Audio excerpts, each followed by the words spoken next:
অবস্থা মানে আর্জেন্টাইন ফ্যানরা তো ঈদের মৌসুম কাটাইতেছে। এক বিশ্বকাপ জিতবার পর থেকে তারা মনে করেছে গেলে তাদের জীবনে সুখ সুখ সুখ আর সুখ, তাদের জীবনে মনে করেছে আর কোনো দুঃখ নাই।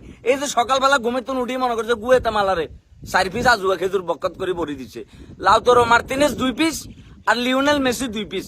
দিমারিয়াও চেষ্টা করছিল, বাইসাইকেল কি কমাইছিল, কিন্তু খুব একটা কাজ হয় না। লাউতারো মার্টিনেজ আস্তে করে কি মেসির লোকে জোট বান্ধি এমন খেলাটা খেলি গুয়েতেমালারা কাইট করে দিছে। আর যারা ফুটবল প্রেমী আছো তাদের জন্য কিন্তু গতকাল থেকে অলরেডি উৎসব শুরু হয়ে গেছে, কারণ শুরু হয়ে গেছে ইউরো কাপ 2024, কথা বুঝছো। এবং প্রথম ম্যাচে জার্মানরা স্কটল্যান্ডে ডাকি আনি স্কটিশদেরকে 5 পিস খেজুর, 1 2 3 4 5 পিস, মানে খেলা শেষ হয়ে গেছে 90 মিনিট। তারপরে যখন এক্সট্রা টাইম দিছে তখনও তারা গোল দিতেছে, মানে গোলের মনে করছে শেষ নাই। এবং স্কটিশের গোলকিপার কিন্তু মোটামুটি বেশ কিছু ভালো সেভ দিছে, নাইলে কিন্তু মোটামুটি ফ্যাট পুরি গোল টোল খাই, গোলের সংখ্যা হয়ে যেত 12। পেনাল্টিতে আবার প্রচুর গোল হইতেছে, জার্মানরাও পেনাল্টিতে গোল দিছে, আবার ইন্ডিয়া আর্জেন্টিনা মনে করছে 2টা পেনাল্টিতে গোল দিছে।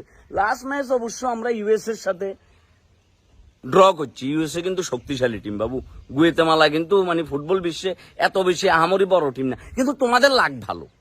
আর্জেন্টাইন ফ্যান যারা আছো তোমরা এখন সুখের দিন, তোমাদের এখন শান্তির দিন, তোমাদের এখন উৎসবের দিন। আর আমরা ব্রাজিল ফ্যান যারা আছি আমরা ধৈর্য ধরতেছি যে কবে কবে বাপদাদার কাপ নেওয়া গল্প থেকে বাইর হই, আমরা বর্তমান সময়ের প্লেয়ার দিয়ে একটা কাপ জিতি, আমরা একটা আনন্দ উল্লাস করবো। কারণ কয়দিন পরে কিন্তু কোপা আমেরিকা, আর এই কোপা আমেরিকায় যদি আমরা ভালো কিছু করতে না পারি, আমাদের নেইমার নাই, কেসিমারও নাই, রিচার্লিসন নাই, কিন্তু আর্জেন্টিনা কিন্তু তাদের ফুল শক্তি নিয়ে নামবো। এবং আর্জেন্টিনা কিন্তু কাউরে বিন্দু মাত্র সাথ দিত না। এই বিশ্বকাপে সৌদি আরবের লগে 2 পিস আজুয়া খেজুর খাইবার পর থেকে আর্জেন্টিনার এই যে মনে করছে রাগ উঠছে, তারা এখন যারে পায় তারে বকত করে হামদাই দেয়, যারে পায় তারে বকত করে হামদাই দেয়। মানে আর্জেন্টিনার টিমের ভিতরে একটা ম্যাজিক হয়েছে, তাদের প্রত্যেকটা প্লেয়ারের সাথে প্লেয়ারের টেলিপ্যাথিক যোগাযোগটা খুব উন্নত এবং খুব স্ট্রং, যার কারণে তারা যে কোনো ম্যাচে যে কোনো মোমেন্টে তারা ম্যাচের মোমেন্টাম ঘুরাই দিতে পারে। তারা দুর্দান্ত খেলতেছে, ভালো। এটা আর্জেন্টাইন ফ্যানদের জন্য দারুণ একটা সুখবর। লিওনেল মেসি অলরেডি ঘোষণা দিয়েছে যে সেই মিয়ামি ক্লাব সারা, মিয়ামি ক্লাবে মনে করতে সে তার কি ফুটবল জীবন শেষ করব। ইন্ডিয়া আবার ক্রিস্টিয়ানো রোনালদো তার জীবনে আক্ষেপ, একটা বিশ্বকাপ ব্যাটা জিততে পারলো না। আমি তার ফ্যান, তার ডাইহার্ট ফ্যান, কি করবো, এটা ভালো লাগে। ভালো লাগার বিষয়টা, ভালোবাসার বিষয়টাই আসলে অন্যরকম। কমেন্ট সেকশনে জানাও ইউরো কাপে আবার তুমি কোন টিমরে সাপোর্ট করতেছো। শক্তিশালী প্রচুর টিম আছে, আজকেও কিন্তু খেলা আছে 3টা, ইউরো কাপে 3টা খেলা কিন্তু আছে। খেলাগুলো কি দেখবে কিনা, মাঝরাতে আছে, ভোরবেলা খেলা আছে, আবার মনে করে যে রাতের মাঝখান দিয়েও কি খেলা আছে। খেললে ফুটবল ফুটবল ফুটবল।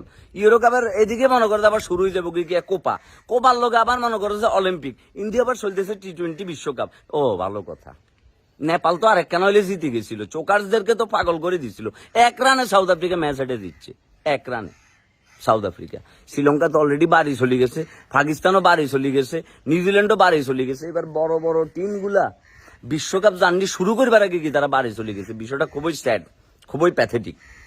আমরা আল্লাহ আল্লাহ করে দ্বিতীয় রাউন্ডে মনে করো যে আমরা উঠে গেছি, দ্বিতীয় রাউন্ডে উঠে গেছি, সুপার 8-এ উঠে গেছি। এটাই আমাদের সবচাইতে শান্তির বিষয়। এখন যদি সেমিফাইনালে যাইতে পারি, আমাদের টার্গেট কমেন্ট সেকশনে জানাও আমাদের টার্গেট কি। ফুটবল উপলক্ষ করো। Congrats Argentina, congrats Germany.